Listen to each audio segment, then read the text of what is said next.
우리 하나님의 말씀은 출애굽기 3장 8절부터 12절까지입니다. 출애굽기 3장 8절부터 12절까지입니다.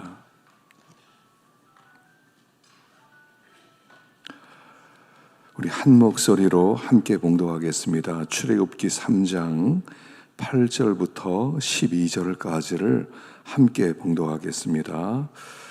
내가 내려가서 그들을 애굽인의 손에서 건져내고 그들을 그 땅에서 인도하여 아름답고 광대한 땅, 젖과 꿀이 흐르는 땅, 곧 가나안 족속, 헷 족속, 아모리 족속, 브리스 족속, 히위 족속, 여부스 족속의 지방에 데려가려 하노라.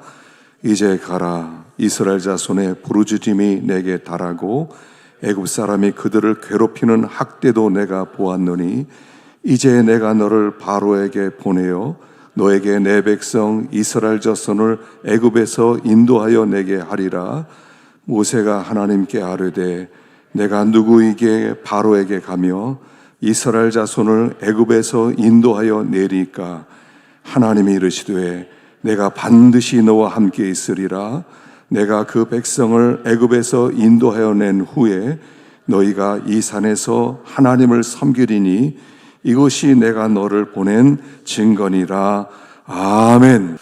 오늘은 사명을 붙들면 축복이 온다, 그런 제목으로 말씀해 주실 때 더 큰 은혜 받으시기 바랍니다. 나오실 때 큰 박수로 하나님께 영광의 박수를 돌리겠습니다.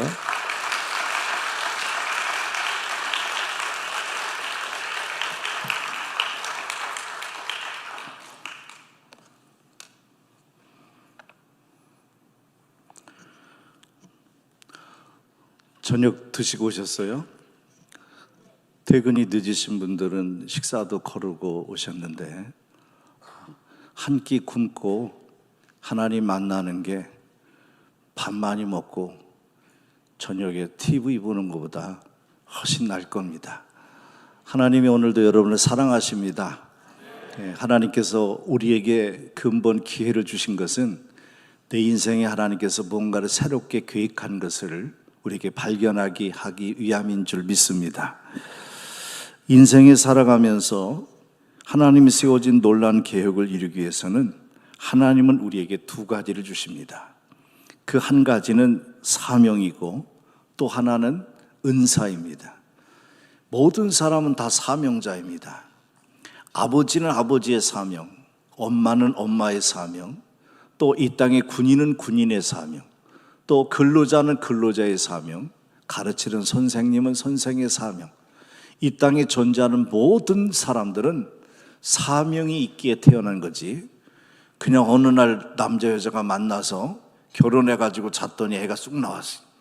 그래서 그냥 왜 나 태어나게 했냐고 이렇게 막 따지는 자식이 있는데 그거는 무식한 거예요.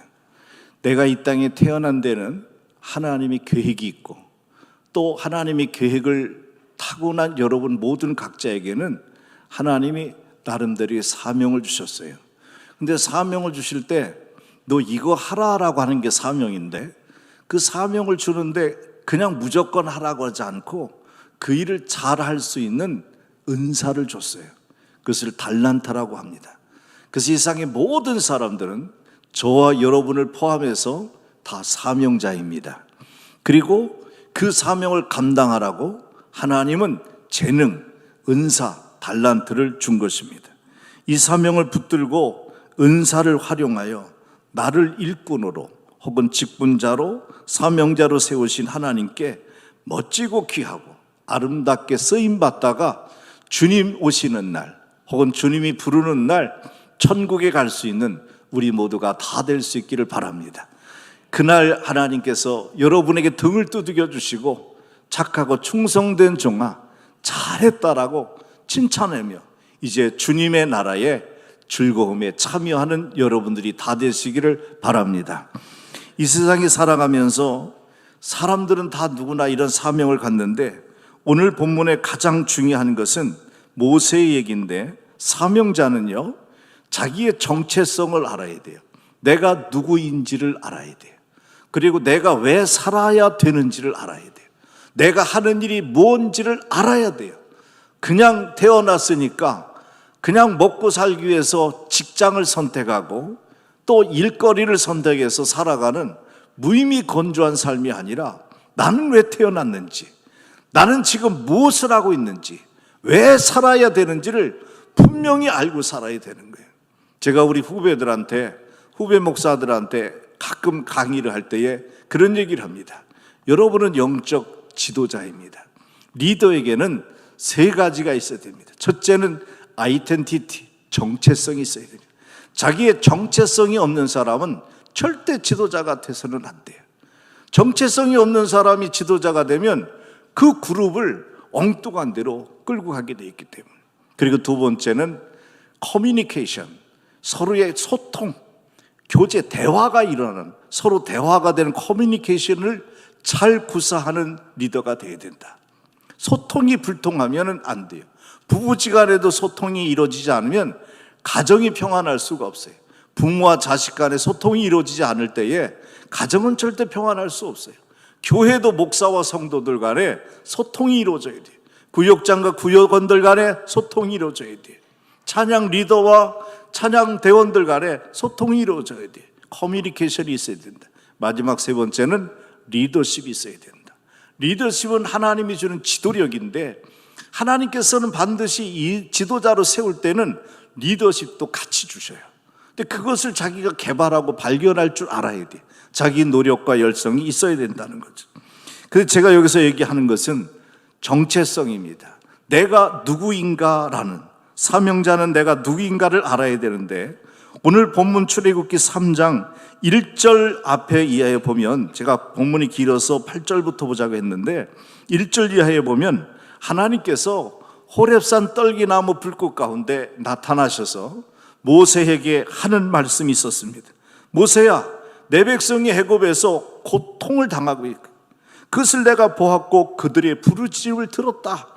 그러니 네가 가서, 모세 네가 가서 이스라엘 백성들을 애굽 사람들의 괴롭힘과 학대에서 인도해내라 라고 얘기를 합니다. 그것이 오늘 3장 9절의 얘기인데 9절 10절 말씀 다시 한번 읽어볼게요.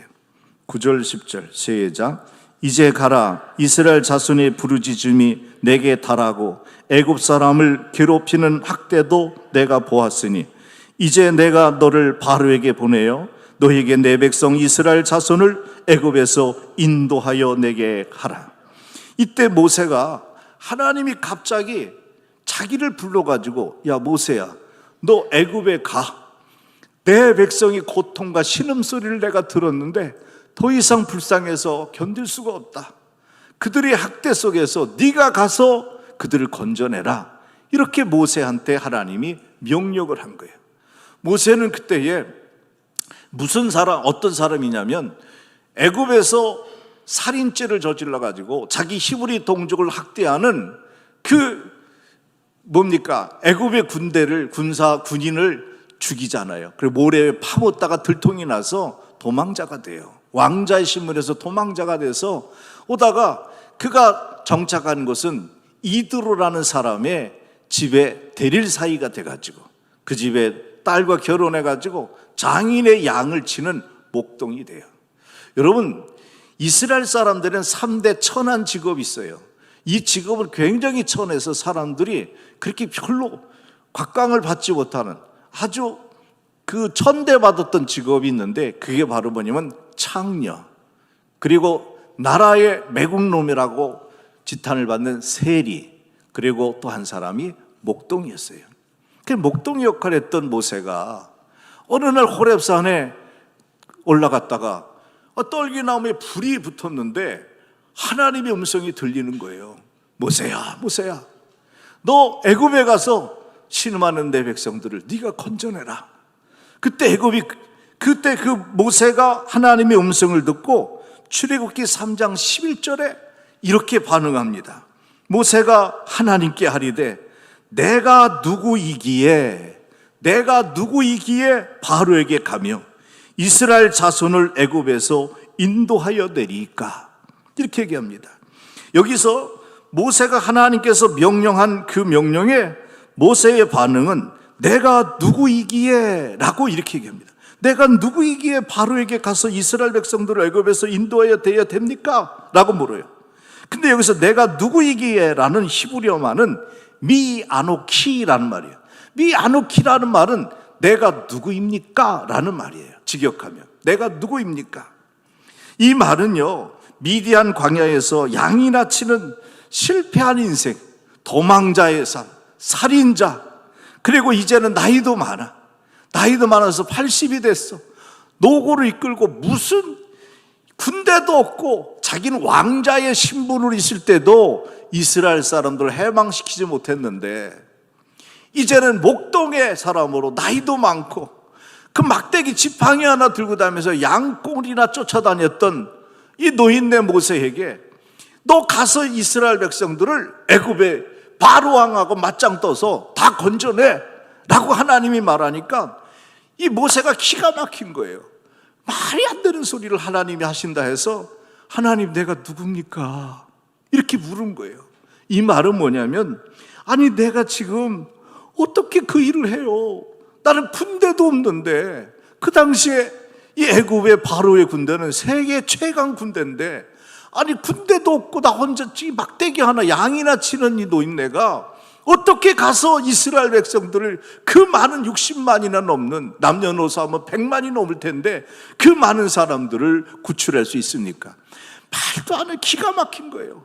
그 모세가 너무 기가 막혀서 그래서 하나님께 물은 말이 미아노키, 그러니까 내가 누구입니까 하나님? 내가 누구입니까? 이렇게 하나님께 물을 때에 모세가 이렇게 말한 것은 본인도 너무 두렵고 도저히 자신의 힘으로 감당할 수 없었기 때문이었습니다. 우리가 새로운 일을 시작할 때 가장 문제는요, 상황을 보고 아이고 이 상황에서 나는 안 돼. 그리고 상대를 보고 저 사람은 내가 감당할 수 없어, 이길 수 없어, 이렇게 하고 포기하는 사람이 많아요. 여러분, 새로운 일을 시작할 때 가장 큰 문제는요, 상황도 아니고 상대도 아니고 바로 내 그 사명 앞에 있는 나 자신이 가장 큰 문제예요. 나 자신이 문제예요. 교회에서 나에게 구역장으로, 목장으로, 혹은 셀 리더로, 교사로, 성가대로 여러 가지 직분을 줄 때에 내가 이 일을 감당해야 되는데 우리 아이들이 어떻고, 우리 구역원이 어떻고, 우리 성가대원이 어떻고, 그런 것이 아니라 자기 자신에 대한 자신이 없어서 내 자신이 문제일 때가 많다는 거죠. 사명 앞에 모세는 하나님께 물은 겁니다. 하나님, 내가 누구입니까? 내가 누구인지 모르는 사람은 사명자가 될 수가 없어요. 자기 정체성이 없는 사람은 하나님의 일을 절대 못해요. 그래서 일 안 하는 사람은요, 자기가 누구인지를 모르기 때문에 일 안 하는 거예요. 제가 여러분에게 어제도 말씀하고 새벽에도 말씀드렸잖아요. 여러분은요, 세상 사람들이 뭐라고 해도 내가 학문이 낮던 가난한 사람이든 몸에 불구가 생겼던 내가 연약하고 말이 우둔하던 하나님의 자녀가 된 이상 여러분은 세상에서 천하보다도 귀한 존귀한 하나님의 자녀들이란 말이에요. 그런 여러분들을 선별하고 구별해서 직분을 세울 때는 하나님께서 알아서 세운 거지, 우리가 잘나서 하나님 목사 세우고 장로 세우고 권사 집사 안수 집사 세운 게 아니라고요. 하나님이 필요해서 세운 거지. 하나님이 필요해서. 그래서 하나님의 일을 시킬 때에, 사명을 받을 때에 못해요, 안 해요, 싫어요 하는 사람은 다 공통적으로 자기가 누군지를 몰라. 내가 누군지를 모르기 때문에 그 일을 안 하는 거예요. 내가 정말 하나님의 사람인 줄 알면은 절대 그 일에 우리는 거부하거나 물러서지 않게 돼 있어요. 모세가 자기가 누구인지를 모를 때 아무것도 할 수 없는 무능하고 무익한 종이 되었습니다. 모세도 답답했어요. 어떻게 그 일을 하라고? 말도 안 되죠. 가서 자기 도망자인데, 살인자로 도망을 왔는데 거기 또 들어가면 불구덩이 들어가는 거죠. 금방 들통나고, 저 모세야 바로 왕의 공주 양자였어요. 저놈 잡아라, 옳거니 제 발로 들어왔다. 그거 잡아가지고 죽일 거 아니에요. 모세는 얼마나 무서웠겠어요. 근데 자기 군대도 없어. 아무것도 없어. 근데 하나님이 그냥 가래. 이런 기가 막힌 황당한 일이 어디 있겠어요. 그래서 모세도 내가 누구예요 하나님? 하나님 내가 누구예요? 이렇게 물은 거예요. 그 일을 시키니까. 그랬을 때에 모세도요, 애굽에서 고통하는 자기 동족의 아픔을 왜 몰랐겠어요? 늘 바람이 불고 비가 내리면 저 빗물이 자기의 동족들 히브리 사람들이 애굽에서 종노릇하고 노예 생활하고 고생하는 사람들이 눈물처럼 느껴졌고요. 정말 늘 아프면서 울면서 그 세월을 보냈던 모세도 답답했죠. 그러나 그 상황은 알지만 자기가 누구인지를 모를 때 모세는 아무것도 할 수가 없었습니다. 그래서 이 엄청난 사명을 주신 하나님 앞에 지금 이 일을 내가 어떻게 할 수 있단 말인가? 난 할 수 없기 더욱 답답해서 모세는 하나님께 묻습니다. 하나님, 내가 누구입니까? 내가 누구입니까? 내가 어떻게 그 일을 합니까? 라고 묻습니다. 그러자 하나님께서 답답해하고 울고 있는 모세에게 12절에 이렇게 말합니다. 12절에 보니까 내가 반드시 너와 함께 하리라. 할렐루야. 이 말씀은 모세야 괜찮아, 이해해. 네가 지금은 그렇게 지내지만 내가 너와 함께하여 능력을 줄 거야, 이런 말이 아니에요. 이 말은요, 내가 반드시 너와 함께하리라 하나님께서 그렇게 대답해 줄 때에 히브리 말로 보면 에히에 임하라는 말을 썼어요. 에히에 임하라는 말은 두 가지 단어가 합성된데, 에히에라는 말은 내가 뭐뭐일 것이다, 내가 존재할 것이다. 그래서 내가 반드시 너와 함께하리라. 하나님이 모세에게 내가 누굽니까? 라고 물을 때 내가 너와 함께하리라. 그때에 에히에 임하, 에히에라는 말은 내가 너와 뭐뭐 할 거야, 내가 너와 존재할 거야. 그리고 임하라는 말은요, 너와 함께라는 말이에요. 너와 함께. 내가 뭐뭐일 것이다, 내가 존재할 것이다, 너와 함께. 히브리 말로 직역하면 그런 뜻이에요. 그러니까 쉽게, 다시 한 말 우리말로 쉽게 말하면 내가 너와 함께 할 거다. 할렐루야. 이것이 하나님의 답이었습니다. 널 도와줄 테니 힘내라는 말이 아니라 네가 있는 그 현장에, 네가 이스라엘 백성들을 건져낸 애굽의 현장에 바로왕 앞에 나 여호와가 너와 함께 할 것이다, 내가 너와 함께 존재할 것이야. 하나님이 그렇게 지금 답변해 주고 있는 거예요. 그리고 그 사명을 네가 하는 게 아니라 내가 이루어 갈 것이다. 그러니까 하나님이 모세에게 가라, 내가 함께 할 거야, 너 이스라엘 백성들을 건져내 라고 할 때는 모세가 자신이 없어서 하나님 내가 누군데 그 일을 해요, 내가 못해요, 하나님 내 누구예요? 그렇게 물을 때 하나님께서 내가 너와 함께 할 거야. 그 말은 뭐예요? 내가 너를 통해서 그들을 인도해 낼 것이다. 할렐루야. 그런 뜻이었어요. 그러니까 하나님께서 우리에게 사명을 주고 직분을 주고 교회를 맡길 때는요, 또 반교사를 맡기고 구역장을 맡길 때는 너 직분 맡았더니 맡은 자에 구할 것은 충성이니 죽도록 충성하라, 그렇게만 하시는 말씀이 아니라 내가 구역장 아무개 집사 너와 함께 할 거야, 내가 아무개 선생 너하고 함께 할 거야. 그것은 바로 뭐냐면 내가 니네 구역을, 내가 니네 반을 내가 이끌어 갈 것이다, 너를 통하여. 하나님 그렇게 말씀하시는 거예요.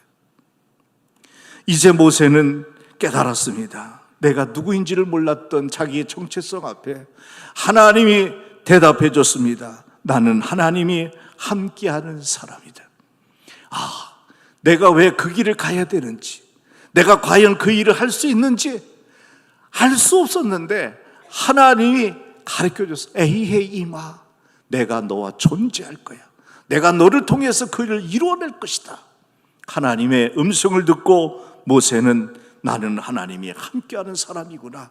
그때 모세는 사명자가 되어 지팡이를 들고 이스라엘 백성들을 구원하러 애굽으로 내려간 것입니다. 할렐루야. 사랑하는 여러분, 여러분에게도 질문합니다. 여러분은 누구입니까? 저 이제 오늘 3시간째인데 오늘 텀을 지나면 내일 아침 저녁하면 저는 갈 겁니다. 우리 목사님이 피곤하시니까 수요일날 집회 끝나고 먼 길 가셔야 되니 그냥 호텔에서 하루 주무시고 아침에 올라가시죠. 그러고 싶었는데 집사람이 보고 싶어서 저는 내일 그냥 올라가렵니다. 같이 있을 때는 몰랐는데 이틀 떨어지고 나니까는 조금 보고 싶어지네요. 그럼 내일 그냥 끝나고 집회 끝나고 올라가요. 근데 제가 진짜 거짓말 안 하고 내가 이런 생각을 했어요. 내가 평신도가 되어 대전에 산다면 나는 무조건 대전 새벽교회 와서 등록하리라. 그리고 안내위원 하겠다. 차량 봉사하겠다. 목사님 가방 들고 쫓아다니겠다. 그런 감동을 받은 교회. 나 부흥회 다니면서 이런 감동 받은 교회 별로 없었어요. 근데 참 너무 감사하고 사랑이 넘쳐지고 남의 집 같지 않고 우리 집 같은 느낌이 들어가지고 너무 행복해요. 그래서 여러분, 제가 여러분에게 말씀드리는데 반드시 여러분에게 질문을 하는 거예요. 여러분은 누구입니까? 여러분은 누구입니까? 따라서 합시다. 나는 하나님이 함께하는 사람입니다. 옆 사람이 혹시 모를 줄 모르니까 가르쳐줘요. 나는 하나님이 함께하는 사람입니다. 가르쳐줘요. 시작. 나는 하나님이 함께하는 사람입니다. 그럼 여러분은 대답해야죠. 네, 알겠습니다. 그래야죠. 하나님이 함께하는 사람. 하나님이 함께하는 사람. 이제 내가 하나님이 함께하는 사람이 될 때에 모세에게 하나님이 반드시 내가 너와 함께하리라는 이 말씀, 이 사명을 붙들고 출발하는 여러분 근본 사경회를 통하여서 식어진 나의 사명감, 약해지고 무능해지고 또 무기력해진 나의 직분과 나의 사명감 다시 한번 부여잡고 힘있게 새봄과 함께 일어나서 금년도에 여러분이 구역이 배가 되고 기관이 배가 되고 그리고 교회 학교가 배가 되고 아멘도 안 하네. 남이 교회 얘기하는 게 아니라 여러분 교회 얘기하는 건데 우리 새벽교회가 갑절의 부흥 10배의 부흥이 일어난 역사 있기를 축원합니다. 사명자의 길을 갑시다. 우리 찬양 한 장 하고 또 합니다. 사명 주님이 홀로 가신 그 길 나도 따라가고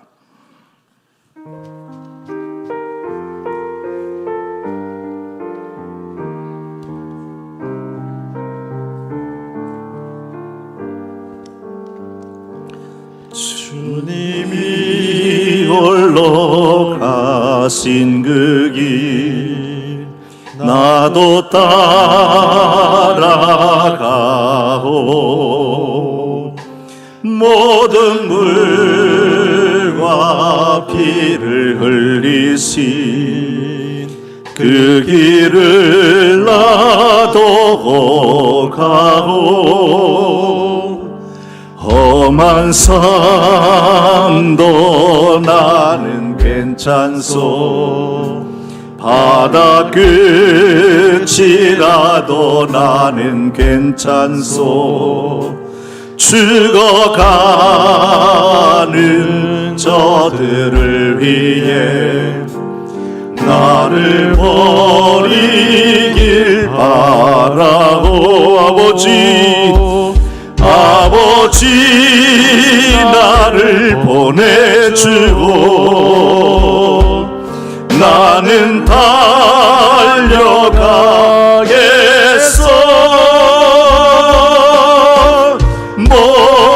목숨도 아끼지 않겠어 나를 보내주고 세상이 나를 미워해도 나는 사랑하겠어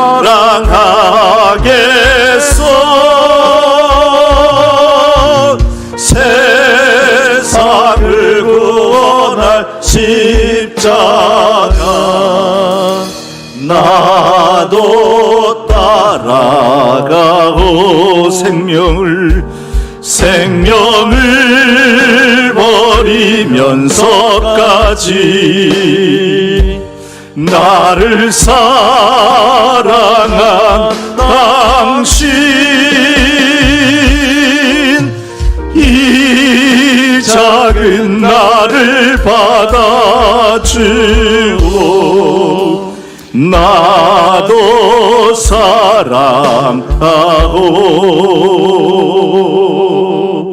할렐루야. 우리 다 같이 하나님이 모세에게 말씀하신 그 말씀을 여러분에게도 다 똑같이 한 거예요. 가라, 내가 너와 함께하리라. 우리 새벽교회 목사님과 하나님이 함께할 거고, 아멘 좀 해줘요. 그래 힘이 나지. 근데 우리 교회의 특징은 너무 진지해. 아니, 내 설교가 그렇게 진지해요? 너무 진지해서 아멘을 잃어버린 것 같아. 이래다가 마로다. 무슨 금붕어 은사를 받았나?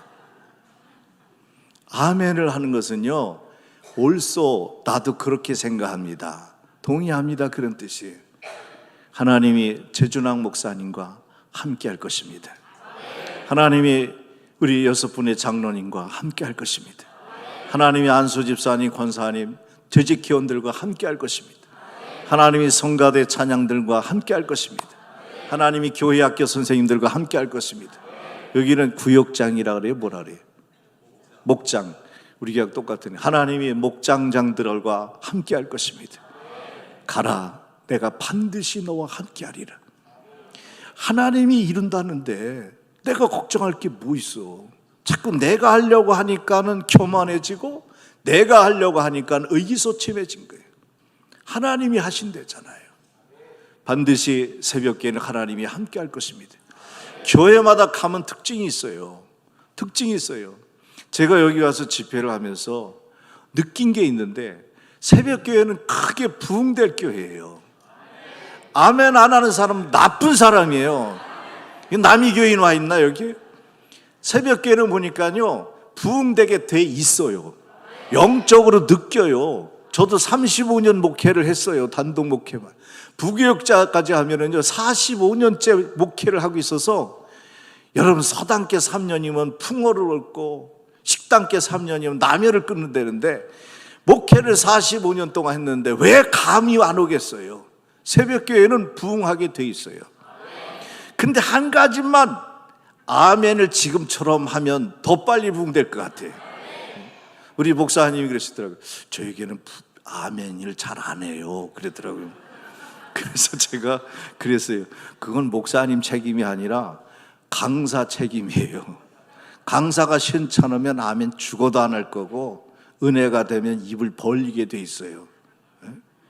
그래서 제가 작정을 한 거예요. 오늘 아멘 안 하면 나는 새벽 1시까지 설교할 거다.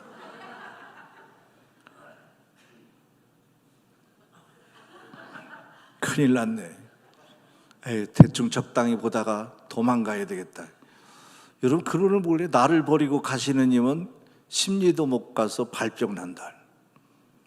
여러분, 특별한 이 하나님께서 계획하고 허락한 집회는요, 하나님이 계획이 있어서 그래요. 제가 너무나도 결례가 된 것은, 이 집회를 앞두고 제가 기도를 많이 하고 준비해야 되는데, 지난주에 응급 상황이 벌어서 응급실을 실려갔잖아요. 못 올 줄 알았어요.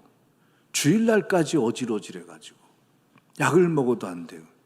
월요일날 아침에 되니까 싹 나셨어요. 그래서 개운한 몸으로 왔어요.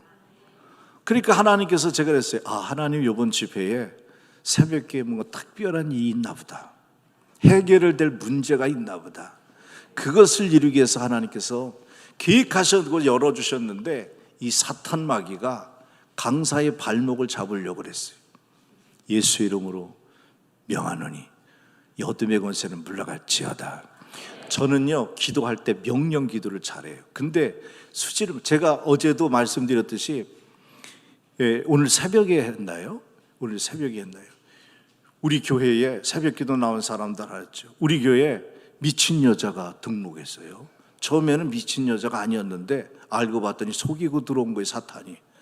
그래서 그 여자 고치는데 5시간 동안 씨름을 하는데 정말 우리 권사님들 보고 방언 기도만 해.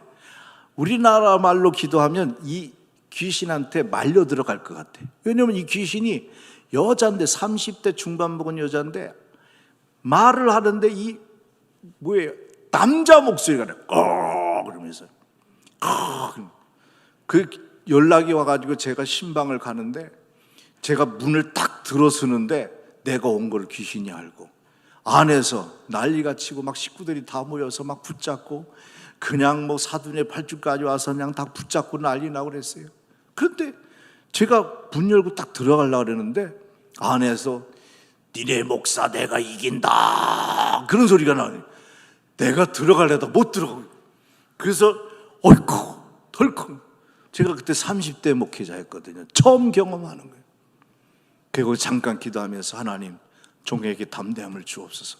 나는 하나님이 함께하는 종이고 저기 있는 저 귀신은 예수의 이름으로 이미 패배된 무적행위로 들어가게끔 작정되어 있던 악한 원수니 주님 종에게 힘을 주옵소서. 그리고 다시 들어갔어요. 그래서 그 새벽에 얘기해서 더 이상 얘기 안 하겠습니다만은 그 사람을 고치는데 정말 예수 이름으로 명령할 때 제가 그때 수지 맞은 거예요. 아무것도 아니에요. 다리를 양쪽에 붙잡고 팔을 붙잡고 그 아들이 배에 올라타고 가슴에다가 막 초신자 가정이라 너무 웃겼어요. 성경책을 머리에다 이렇게 덮어놨어요.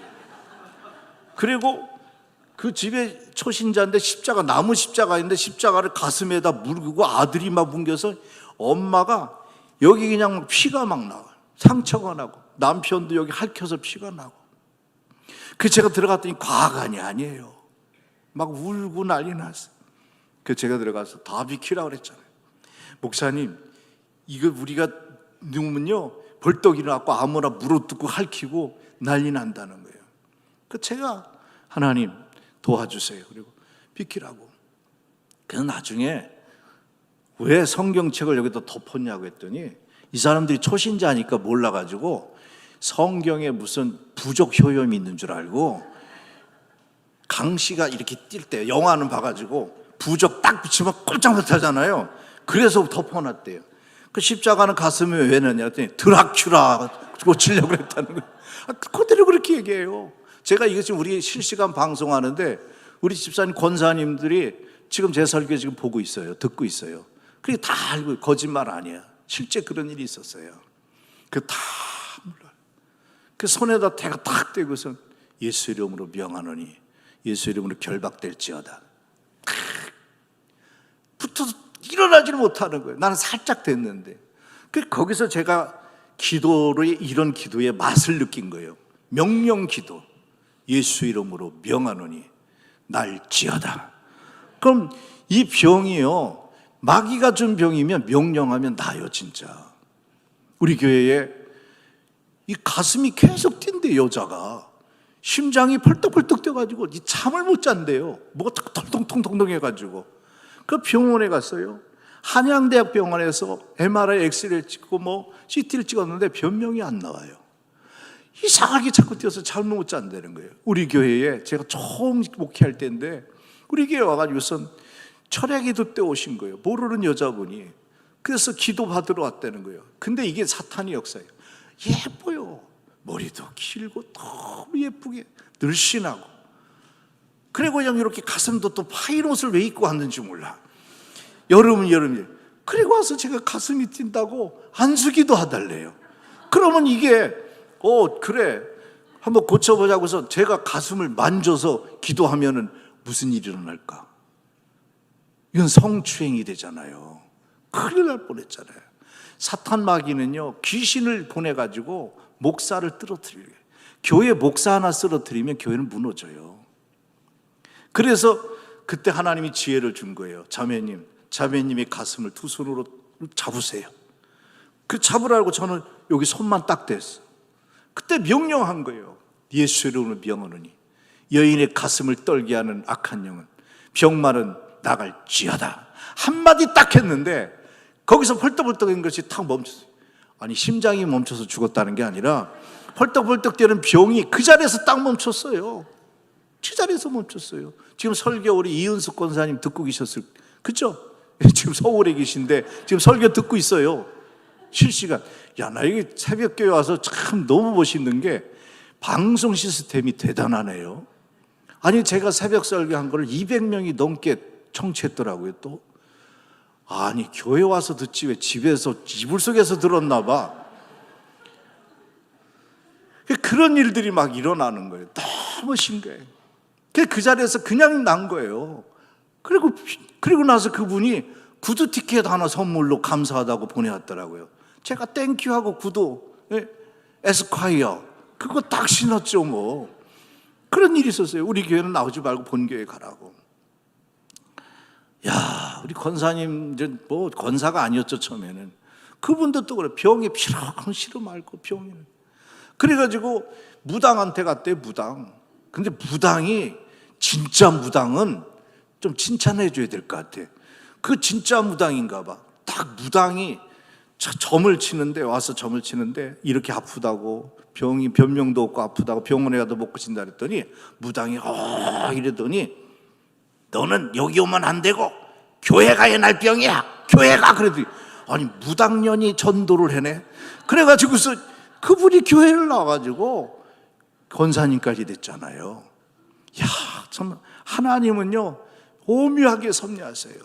그 제가 우리 교회 또 저 강남에서 청담동에서 그 피부 샵을 하는 사람이 있어요. 연예인들 대상으로 하고 굉장히 그 엘리트들급으로 수준이 있는 퀄리티 높은 피부샵을 크게 하는 여자가 있어요. 그분이 우리 조그만 개척교회인데 온 거예요. 그 누굴 소개를 듣고 언니 소개를 듣고 왔대요. 그 맨 앞자리에 앉았는데 너무 세련된 여자가 와서 예배를 드리는데 눈물을 흘리면서 예배를 드려요. 그날 상담을 하는데 교회는 다니는데 그렇게 믿음은 없대요. 근데 왜 그러냐 했더니 어깨가 무슨 맷돌을 양쪽에 얹어놓은 것처럼 짓눌러가지고 견딜 수가 없대요. 막 아파서 잠을 못 자겠다는 거야. 막 울고 침을 맞으러 다니고 물리치료를 다니고 정형외과 가도 아무 소용이 없다는 거예요. 그래서 목사님 기도해 주세요. 그래서 내가 돌아서세요. 돌아서 앉으세요. 그래서 뒤에서 어깨를 탁 잡고 예수 이름으로 명하느니 이 하나님의 딸을 고통 주는 이 병만은 나갈지어다. 그 한마디 했어요.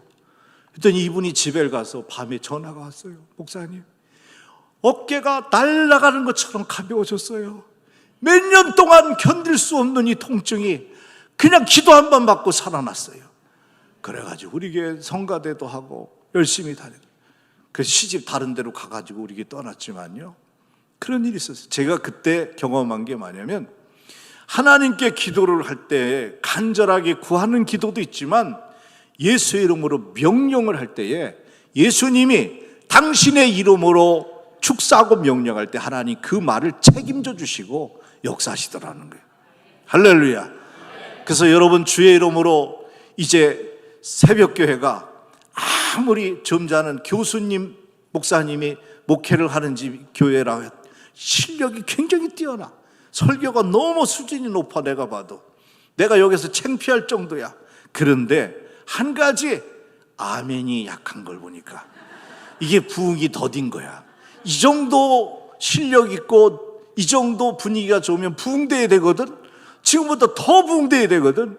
근데 뭔 일이 뭘까 하고 내가 어제부터 계속 하나님 뭐가 문제죠? 가르쳐 주세요 했더니 딱 여기서 오늘 발견한 거예요.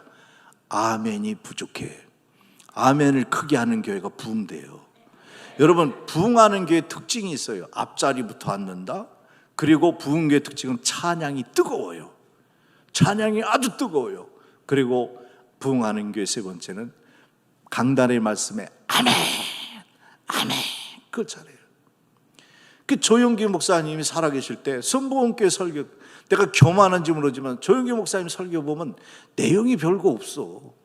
매일 하는 소리가 비가 오건 천둥도 눈부라쳐고 길이 미끄러 가지고서 막 오줌 충돌 차 교통사고 나던 그 양반은 매일 설교할 때마다 오늘도 참으로 좋은 날입니다. 할렐루야. 매일 그래요. 뭐가 매일 좋은지 매일 오늘도 참으로 좋은 날이래. 매일 오늘도 참으로 좋은 날입니다. 할렐루야.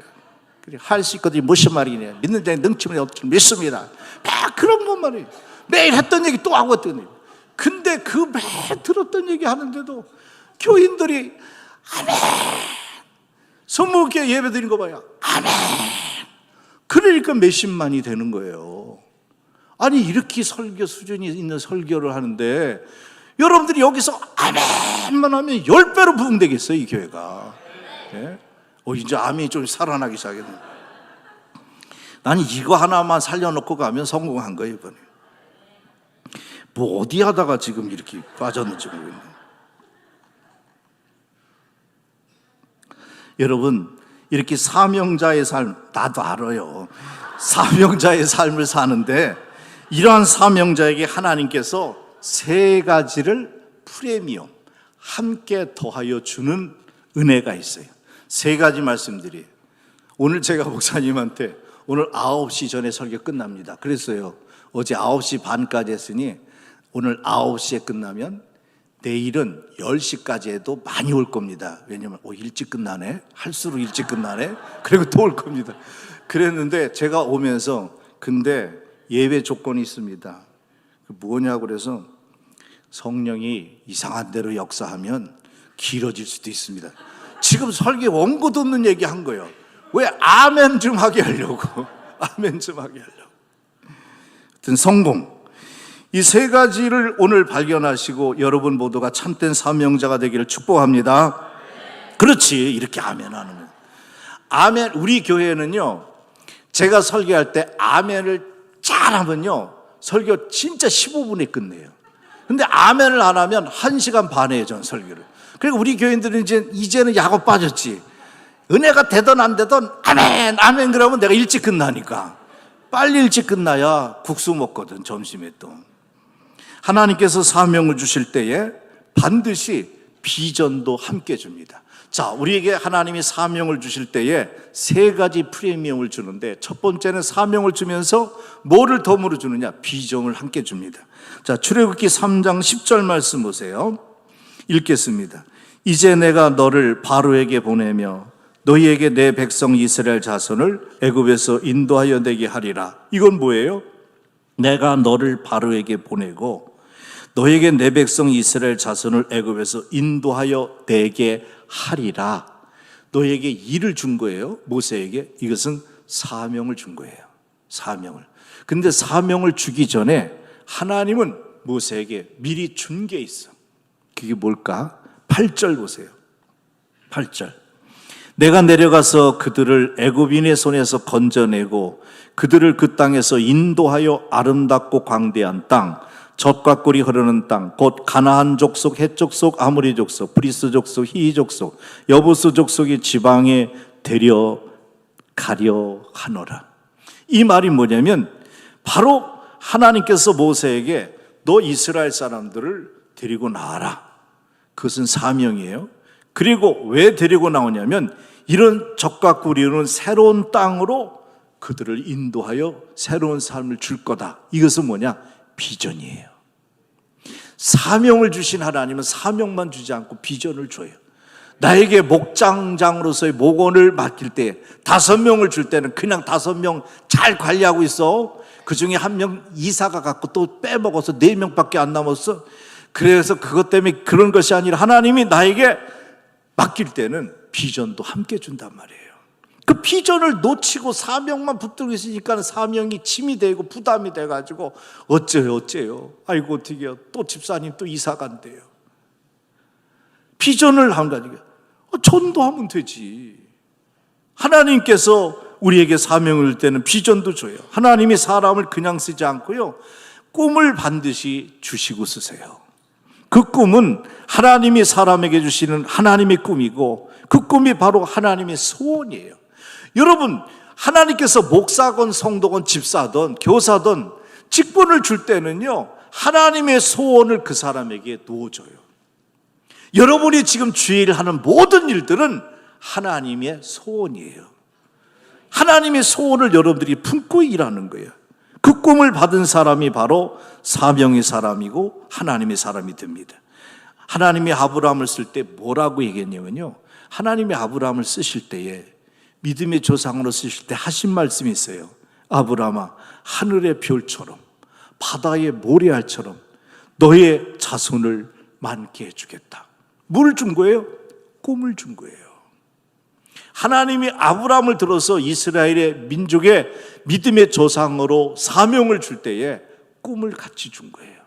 네 자손을 하늘의 별처럼 바다의 모래알처럼 많게 해주겠다. 그건 비전이에요. 하나님께서 바울을 부르실 때에 이방인이 바울에 의하여 하나님께로 돌아오는 꿈을 주셨어요. 양을 치고 있는 모세에게 하나님께서 나타나셔서 꿈부터 주신 겁니다. 하나님은 사명을 주실 때 이렇게 우리에게 꿈, 비전을 주십니다. 그 꿈이 불이 되어서 도저히 그 일을 하지 않고는 못 견디게 만드는 거예요. 그게 꿈이에요. 근데 직분을 줬는데 열심히 하고 싶지도 않고 부담스럽고 그 일을 별로 그냥 이렇게 즐겁지도 않아. 그 사람은 왜 그러냐면 사명은 받았는데 비전을 못 받아서 그런 거예요. 꿈이 없어서 그런 거예요. 모세는 80세에 가나안으로 이스라엘 백성들을 인도하는 사명을 받고 그리고 가나안에 들어가는 꿈을 동시에 받았습니다. 그래서 지팡이 하나만 가지고 바로에게 갈 정도로 불이 붙었습니다. 그래서 바울이 이렇게 말한 적이 있어요. 빌립보서 2장 13절에 너희 안에 행하시는 이는 하나님이시니, 우리 안에 행하시는 이는 하나님이시니 자기의 기쁘신 뜻을 위하여, 하나님의 기쁘신 뜻을 위하여 너희 속에, 내 속에, 저와 여러분 속에 소원을 두고 행하게 하시느니라. 이처럼 하나님은 사람을 부르실 때에 꿈도 주시고 하나님의 소원을 우리 속에 넣어주셔서 그 일을 하고 싶어서 막 너무너무 하고 싶어서 견딜 수 없게 만드신다는 거예요. 전도하고 싶어지고 가르치고 싶어지고 구역원들을 위해서 잘 이끌고 기도하고 싶어지고 교회 봉사하고 싶어지고 청소하고 싶어지고 교회 청소할 때마다 내 죄를 씻는 것 같고 정말 식사 봉사할 때마다 주님을 섬기는 것처럼 그렇게 준비하는 이런 마음이 막 뜨겁게 불타는 것, 이것이 바로 사명자가 가진 꿈이에요. 그것이 아버지 하나님이 우리에게 준 소원이란 말이에요. 하나님의 소원을 다 가질 수 있기를 바랍니다. 소원이 없는 사람이 어디 있어요? 우리는 다 누구나 소원이 있는데 세상에 무엇을 먹을까 입을까 마실까 하는 소원이 아니라 하나님이 주시는 그 기쁘시고 아름다운 소원을 가지고 하나님 기뻐하는 사명자가 되시기를 축복합니다. 마음에 들어요 이제. 그 제가 가도 계속 이렇게 아멘 하세요. 내가 주일날 가서 이번 돌아오는 주일날 설교 한번 또 들어볼 거예요. 여긴 실시간인데 나중에 보면 보이더라고. 아멘 하나하나는. 안 하면 도로 내려올 거예요. 목사님 다시 내려와서 다시 해야 될 것 같아요.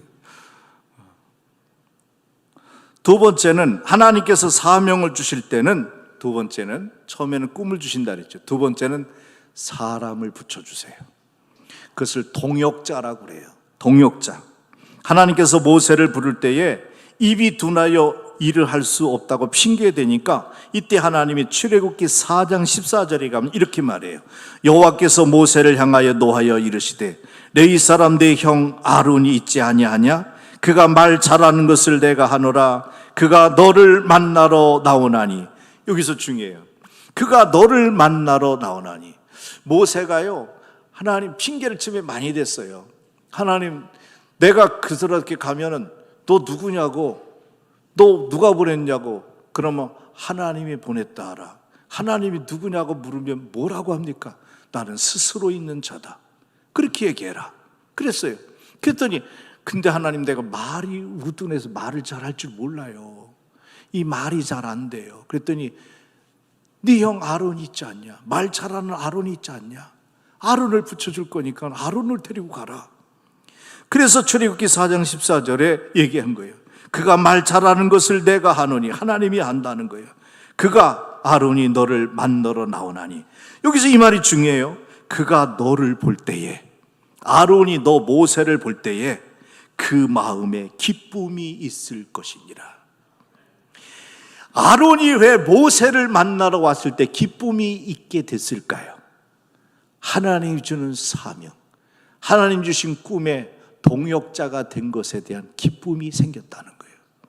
여러분, 여기서 중요한 교훈이 있습니다. 여러분 모두는 최준학 목사님의 동역자입니다. 그러면 장로님들은 목사님의 목회를 돕는 동역자로 있는 겁니다. 저는 며칠 전에 우리 교단의 전국 장로연합회 장로교육원에서 저한테 강의 요청이 왔어요. 그것도 2시간 동안 2시간을 하래. 1시간 하고 브레이크 타임 하고 또 1시간 해달라고. 그게 뭐냐 했더니 장로님들이 교회 정치를, 교회 헌법을 몰라가지고 아주 우리가 교회를 잘 못 섬기는 것 같아요. 그러니까 목사님 오셔서 우리 장로님들 다 많을 테니까 헌법 좀 가르쳐 주세요. 그래서 내가 오케이 2시간 강의했어요. 우리 교단의 증경 부총회장님 장로님들이 5분이나 그 자리에 참석했고, 많은 큰 교단의 큰 일을 하는 장로님들이 여러 명 오셨어요. 제가 거기서 2시간 동안 교회가 뭐냐, 당회가 뭐냐, 노회가 뭐고 총회가 뭐냐, 그것을 가르쳤어요. 2시간 동안 강의를 했어요. 제가 거기서도 말씀드렸어요. 모세를 통역자로 아론을 붙여줄 때에, 아론이 모세를 볼 때, 만나러 올 때에 모세의 얼굴을 보고 기쁨이 있으리라, 하나님 그런 것처럼, 여러분 장로를 하나님 왜 세웠냐면, 초대교회 보면 그 많은 성도들이 너무 많아지니까 사도들이 일일이 설교도 하고 가르치기도 하고 봉사도 하고 구제도 하고 이러다 보니까 일이 너무 바빠. 그러니까 시험거리가 생기고, 헬라파 히브리파 사람들이 서로 구제금 덜 받았다고 그것 때문에 싸움이 일어나.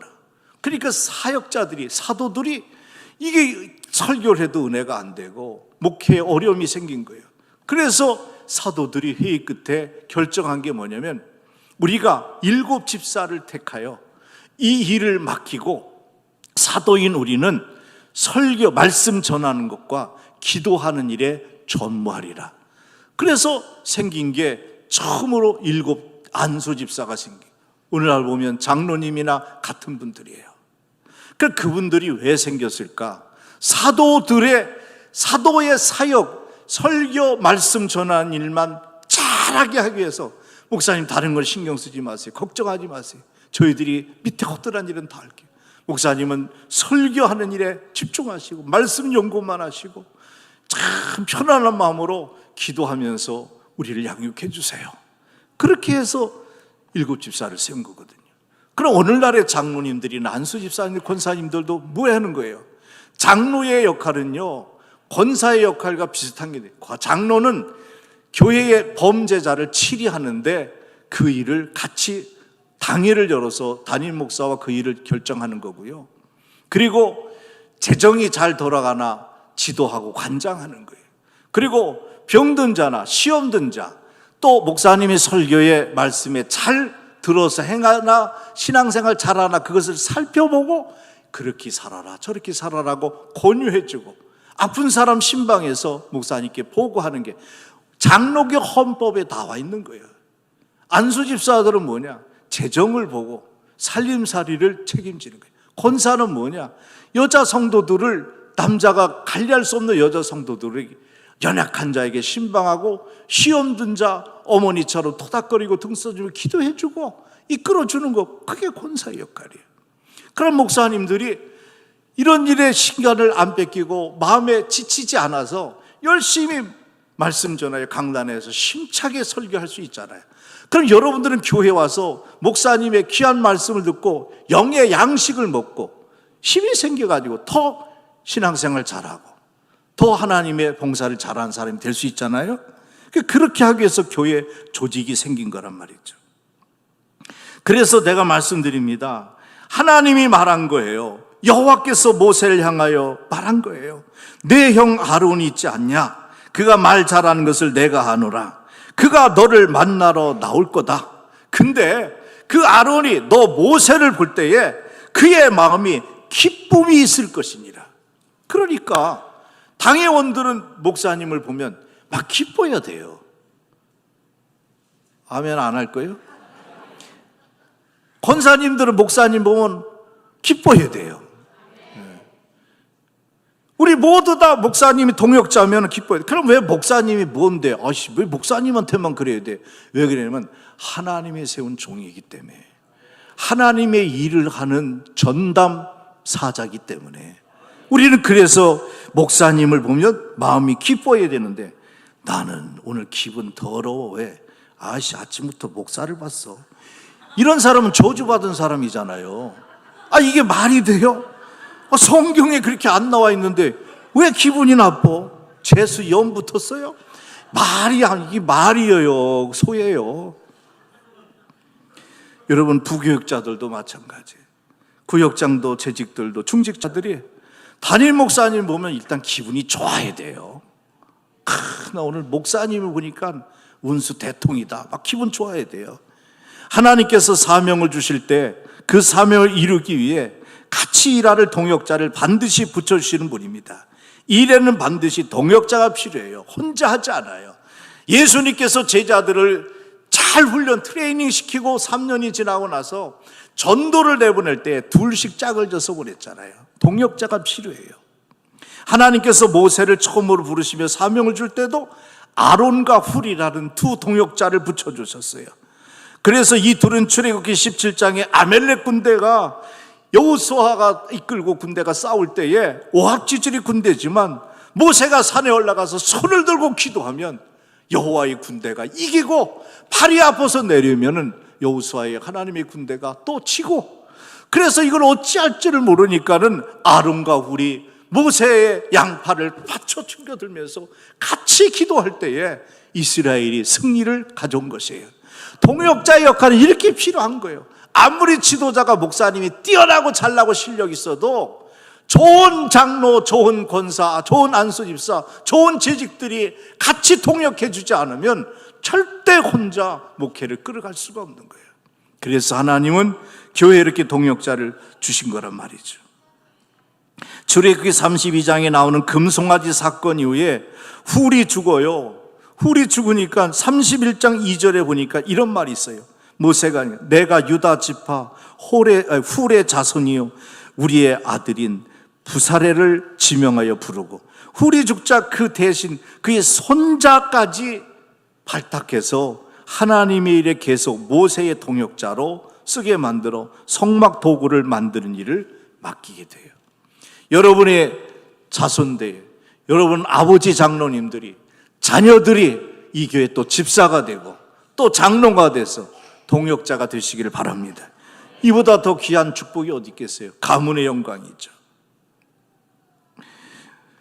여러분, 출애굽기 36장 5절의 말씀에 보면 모세에게 말하여 이르되 백성이 너무 많이 가져오므로 여호와께서 명하신 일에 쓰기에 남음이 있습니다. 모세는 재산이 하나도 없는 사람이었어요.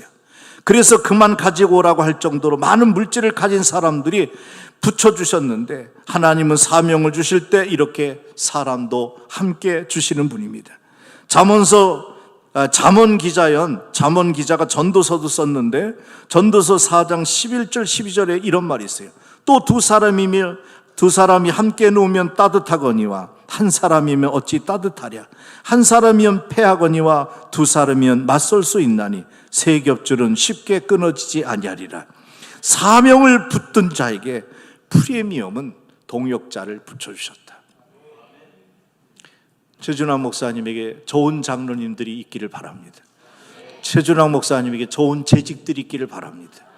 여러분 목장 리더들에게 좋은 구역 목원들이 있기를 바랍니다.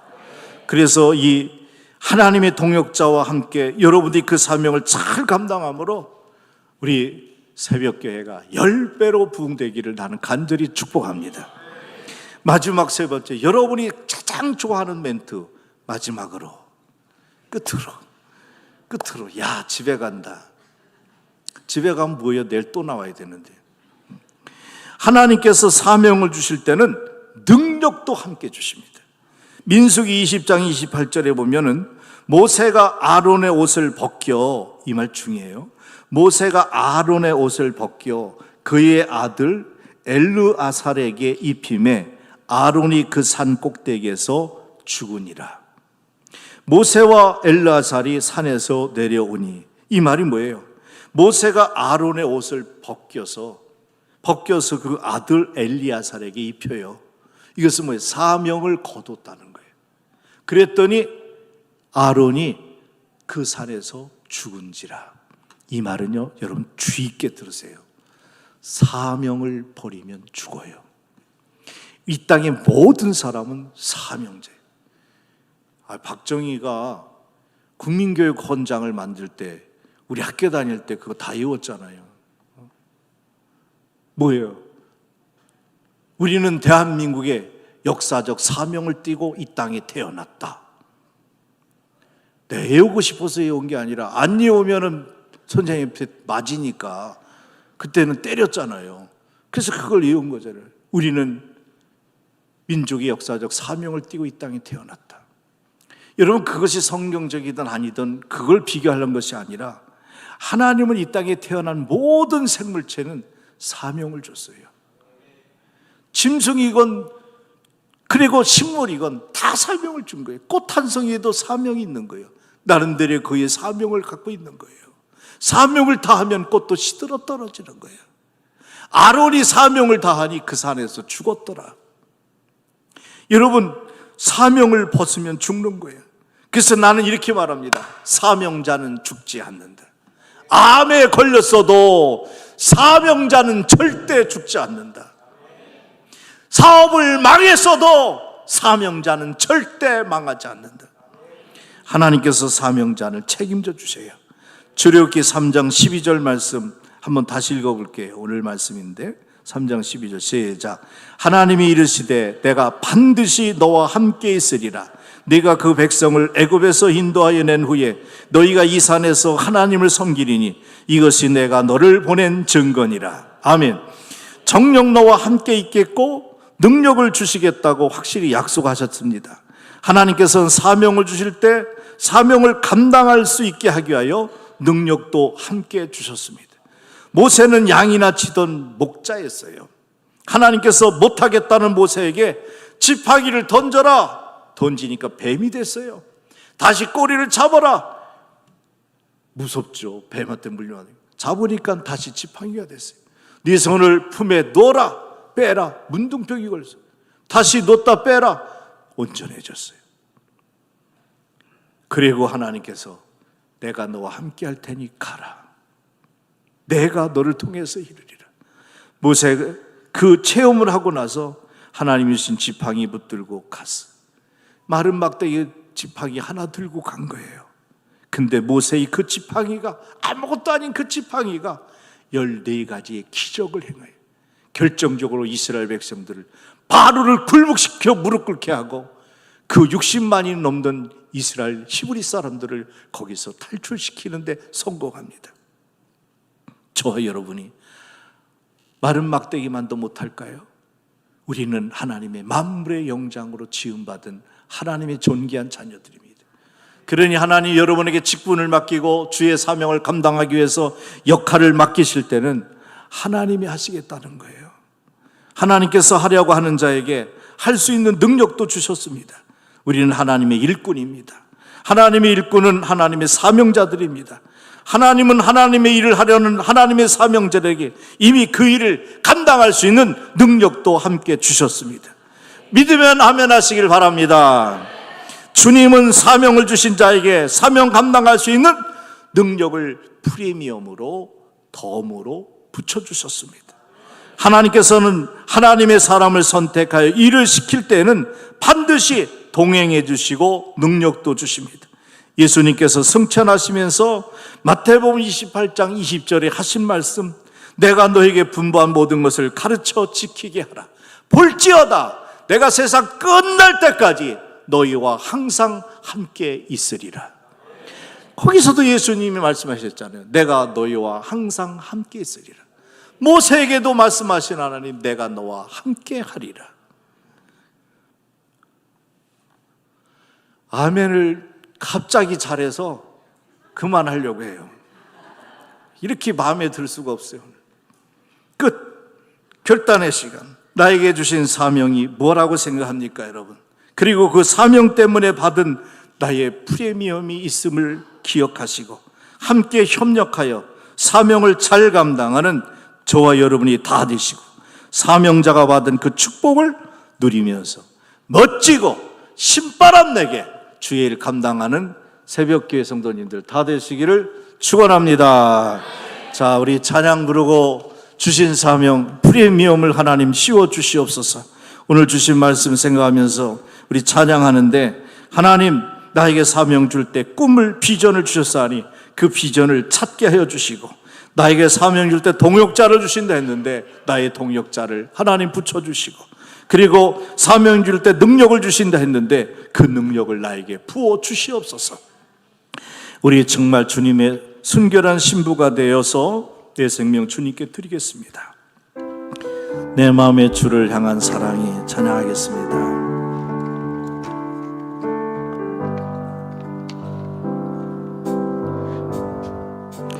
내 마음의 주를 향한 사랑이 나의 말에 주가 주신 진리로 나의 눈에 주의 눈물 채워주소서.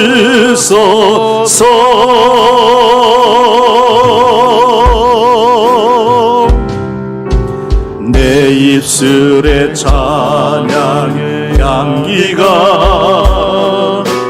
두 손에는 주를 닮은 성김이 나의 삶의 주의 은정 남게 하소서. 아멘.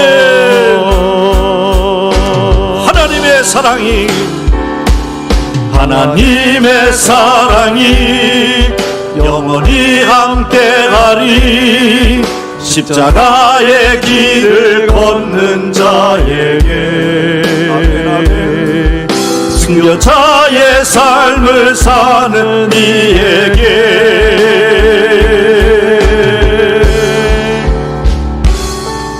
조롱하는 소리와 세상 유혹 속에도 주의 순결한 신부가 되리라. 내 생명 주님께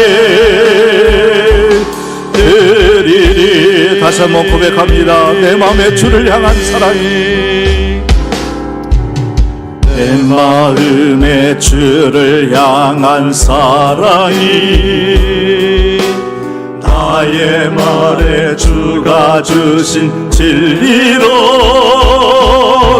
나의 눈에 주의 눈물 채워주소서.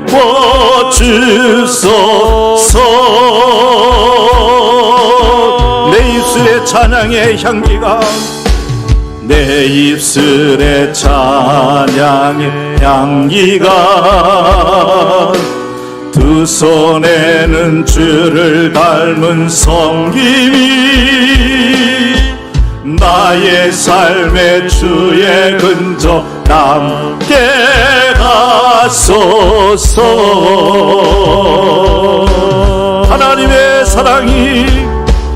하나님의 사랑이 영원히 함께하리. 십자가의 길을 걷는 자에게 아멘.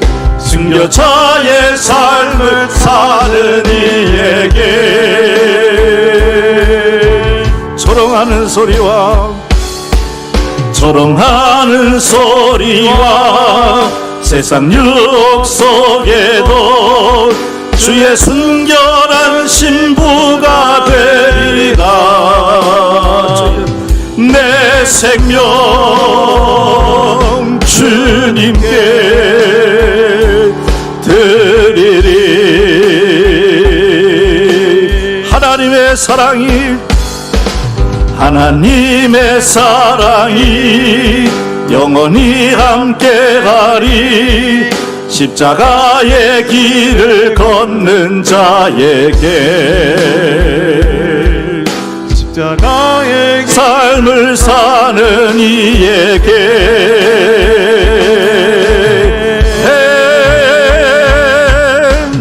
조롱하는 소리와 세상 유혹 속에도 주의 순결한 신부가 되리라. 내 생명, 내 생명, 내 생명, 더 크게 내 생명, 내 생명 주님께 드리리. 할렐루야. 우리 주님께 박수로 영광 드립시다. 아멘. 할렐루야. 여러분, 저와 여러분은 다 주님의 영적 신부입니다. 남자건 여자건 다 주님의 영적 신부입니다. 주의 순결한 신부가 되겠다고 내 생명까지 주님께 드리겠습니다. 사명자의 길은 그런 것입니다. 너희가 나를 위해 죽고자 하는 자는 살 것이요 살고자 하는 자는 죽으리라. 여러분, 주를 위해서 죽을 때에 사는 것입니다. 제가 탈북 선교를 하러 간 적이 있었습니다. 한기총이라는 단체에서 남북 그 선교에 거기에 같이 초청을 받아가지고 우리 교회에서 좀 후원도 하고 그래서 초교파적으로 간 적이 있었어요. 북한의 연변으로 가서 이제 두만강을 쭉 훑어가면서 탈북해 있는 숨어 있는 그 목숨막 숨어서 그냥 걸리면은 그들은 잡혀서 다시 끌려가고 거기서 아우지 탄광으로 가든지 아니면 징역 가든지 아니면 사형을 당한대요. 근데 그 도망 나와 있는 탈북자들이 숨어서 있어요. 근데 그들에게 달러를 갖다 주고 성경을 갖다 주고 기도해 주고. 근데 그들이 와서 넘어왔을 때에 인신매매단한테 잡히면 노예로 팔리고요. 공안한테 잡히면 다시 북한으로 들어가서 사형을 당하고요. 선교사들한테 만나면 예수를 믿게 되는 거예요. 근데 예수를 믿게 돼 선교사들을 만나서 숨어서 지내는, 숨어서 문을 잠그고 거기서 일을 해요. 먹고 살기 위해서. 그리고 들어올 때까지 기다리는 거예요, 순번을. 근데 그들을 몰래 만나러 가는 거예요. 그래서 우리도 허름한 옷을 입고 밤마다 이제 그들이 방문을 가는데 놓고 도둑이 그 안에서 누구십니까? 그래서 우리가 할렐루야 아무를 그러면 문을 열어줘요. 그 목사님들 몇 분 들어가요. 그 청년들과 꼬마들이 몇 명 있는 집을 들어갔을 때 지금도 기억이 나요. 가서 거기서 그들과 앉아서 그러니까 촛불을 켜놓고 전기도 안 돼. 촛불을 켜놓고 그 둘러 앉아 있는데 성경책을 읽고 있더라고요. 성경책을 읽고 있어요. 그래서 성경 몇 번 읽었냐 했더니 100독을 했대요. 목사인 나보다도 훨씬 성경을 많이 읽었어요. 100독을 했대요. 40일 금식 기도도 했대요. 먹을 것이 없어서 뭐 금식도 그렇게 자연적으로 했는지 모르지만 기도도 했대요. 그리고 거기서 성령의 불을 받아가지고 너희 소원이 뭐냐? 저희 몰래 다시 북한에 들어가서 몰랐던 이 복음을, 예수의 생명 복음을 전하는 게 소원입니다. 그런 얘기를 해요. 제가 거기서 분명히 기억하는 것은 그들한테 물었습니다. 너희들 이러다가 잡히면 무섭지 않냐 하더니 그러니까 이렇게 얘기해요. 목사님 뭐가 무섭습니까? 하나님이 함께 하는데요. 이야, 그래서 아니 그러다가 잡힐 수도 있잖아. 잡히면 니들 죽는데 무섭지 않아? 그랬더니 목사님 뭐가 무섭습니까? 죽으면 부활하는데요. 죽으면 부활할 건데 뭐가 무섭냐는 거예요. 목사보다도 더 뜨거웠어요. 거기서 그들 앞에 저는 무릎을 꿇었어요. 그리고 그들을 끌어안고 울면서 기도했어요. 너희들이 나보다 낫다. 하나님 이들의 믿음 변치 않게 하시고 이들의 생명을 보호해 주셔서 이들의 소원은 이제는 자유를 따라서 대한민국에 가고 탈북하려고 했던 이들이 도망 나왔다가 예수를 만나서 다시 그 지옥 같은 북한에 들어가서 예수 복음을 가족들에게 지인들에게 전하다가 죽는 게 소원이라고 하는 이들이 순교자의 반열에 쓰십시오. 끌어안고 기도해 줬어요. 그들은 우리를 보낼 때에 두려움도 슬픔도 없이 기쁨으로 목사님 이 다음에 천국에서 다시 만나자고요. 저는 그때 그 탈북 선교를 갔다 와가지고요, 목회가 내 가슴이 막 불이 나는 거예요. 그런 경험을 한 적이 있었어요. 여러분, 사명자는요 절대 비겁하지 않아요. 사명자는 하나님이 이렇게 말씀했어요. 내가 너와 반드시 함께 하리라. 네가 하는 게 아니라 내가 너를 통해서 내가 이루리라.